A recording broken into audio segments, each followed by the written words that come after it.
Hello friends, welcome again GK info tuber. Old English period आज हम literature के अंदर पढ़ेंगे। इसको हम एंग्लो सेक्सन पीरियड के नाम से भी जानते हैं।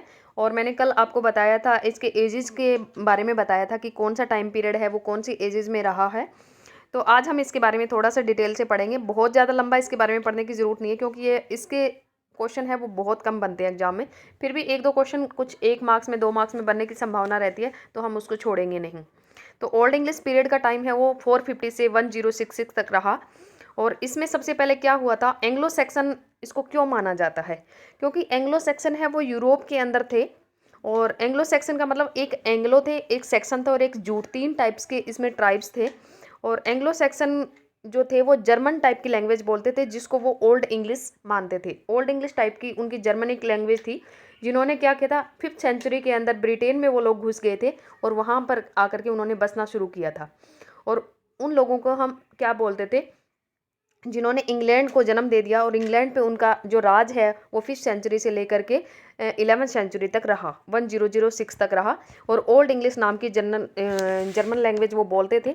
8th सेंचुरी में क्या हुआ था, बेड नाम के एक जो BEDE बेड नाम के एक मोंक थे, क्रिश्चियन मोंक थे। उन्होंने अपनी एक बुक थी और उनकी बुक का ये नाम है मोंक।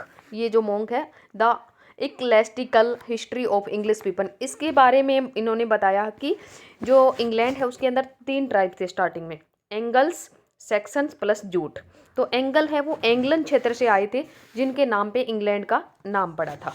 और उसके बाद आता है सेक्शन।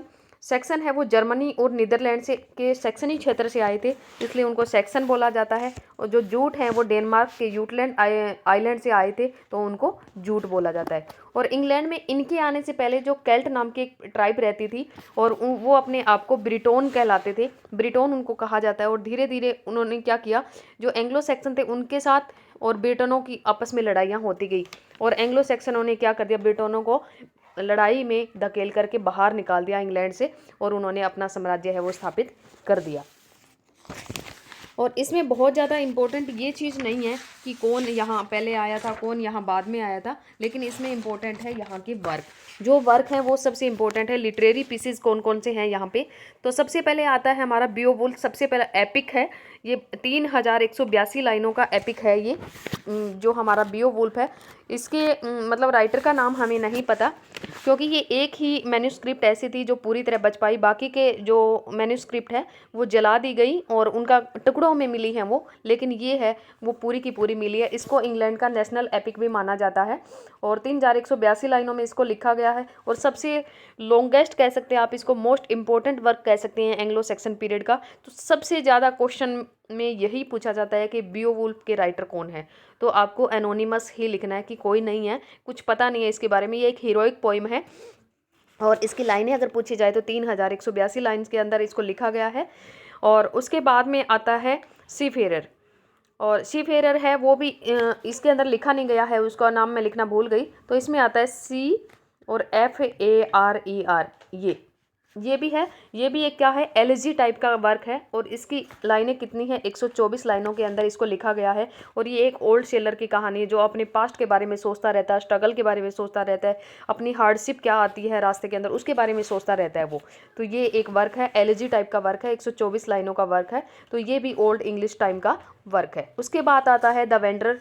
ये भी एलिजिक फॉर्म में है और ये 153 लाइन के अंदर लिखा गया है। और ये 10th सेंचुरी के अंदर लिखा गया है। इसके भी पोइट का नाम कोई पता नहीं है, लेकिन इसको कभी कभी आप देखोगे तो इसकी लाइनें मिलेंगी कि 116 या 115 लाइनों में लिखा गया है, लेकिन 116 और 15 लाइन में इसको इंग्लिश जो मॉडर्न इंग्लिश है उसके अंदर ट्रांसलेट किया गया है। उसके बाद आता है कैडमैन का हाइमन।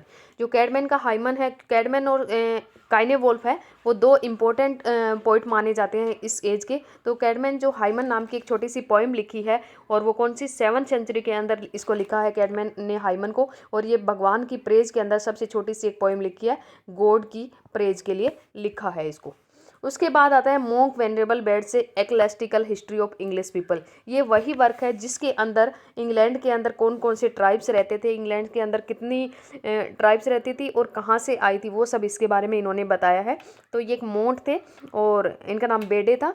तो ये भी इस टाइम के हैं। उसके बाद आता है एक्सटेटर बुक। एक्सेटर बुक क्या है, ये रीडल्स की बुक है। इसके अंदर पोइम्स वगैरह भी मिलेंगी आपको, और इसके अंदर 100 के आसपास रीडल्स लिखी गई हैं, और ये इसका बहुत इंपॉर्टेंट वर्क माना जाता है। और एल्फ्रेड द ग्रेट है, उनकी राइटिंग भी इस टाइम पीरियड की बहुत इंपॉर्टेंट वर्क रहे हैं। और एक आता है ड्रीम ऑफ द रूड, ये भी इसके अंदर नहीं है। वो ड्रीम ऑफ द रूड है, वो भी इंग्लिश क्रिश्चियन एक पोइम है, और उसके भी राइटर का कोई नाम पता नहीं है। तो ये भी एक ड्रीम के बारे में बताती है, छोटी सी पोइम है ये भी, और ये क्रिश्चियन है, क्रिश्चियन वर्क है। उसके बाद आता है wife of lament. Wife of lament भी इसी ओल्ड इंग्लिश टाइम का वर्क है, और वो भी 53 लाइन्स के अंदर लिखा गया है, और ये इसी का पार्ट, एक्सेटर बुक है वो इसी का ही पार्ट है, इसी के फोलियो के अंदर ये मिलता है, और एक छोटी सी एलेजी टाइप का है, और इसके भी राइटर का नाम नहीं पता। तो आज हमने किया एंग्लो सेक्शन। एंग्लो सेक्शन का टाइम पीरियड हमारा 450 से लेकर 1000 तक, और बियोवुल्फ है इसका मोस्ट इम्पोर्टेंट वर्क माना जाता है, एपिक के रूप में है ये, इसको नेशनल एपिक ऑफ इंग्लैंड बोला जाता है। द वेंडरर है वो एक एलेजिक फॉर्म में है। सी फेरर है वो भी एक मतलब उसके एलेजी टाइप के फॉर्म में है, सेलर की एक कहानी है। और writing of Alfred the great, एक महान किंग की राइटिंग्स इसमें मिलती है। कैडमैन यहाँ के इम्पोर्टेंट पोइट रहे हैं इस काल के, और बेडे हैं ये एक मॉन्क है, इन्होंने भी बहुत कुछ लिखा है, और इन्होंने ही बताया था कि इंग्लैंड के अंदर कौन कौन सी ट्राइब स्टार्टिंग में आई थी। और एक्सेटर बुक है, ये रीडल्स बुक है, रिलीजियस पॉइंट्स इसके अंदर मिलेंगी, और बहुत सारी रीडल्स इसके अंदर देखने को मिलेंगी। तो एंग्लो सेक्शन के अंदर इतना ही इम्पोर्टेंट है, बहुत ज़्यादा इसके बारे में आपको पढ़ने की ज़रूरत नहीं है। और नेक्स्ट वीडियो के अंदर हम पढ़ेंगे हमारा middle English, age of Chaucer. तो आज के लिए इतना ही, टेक केयर, बाय बाय।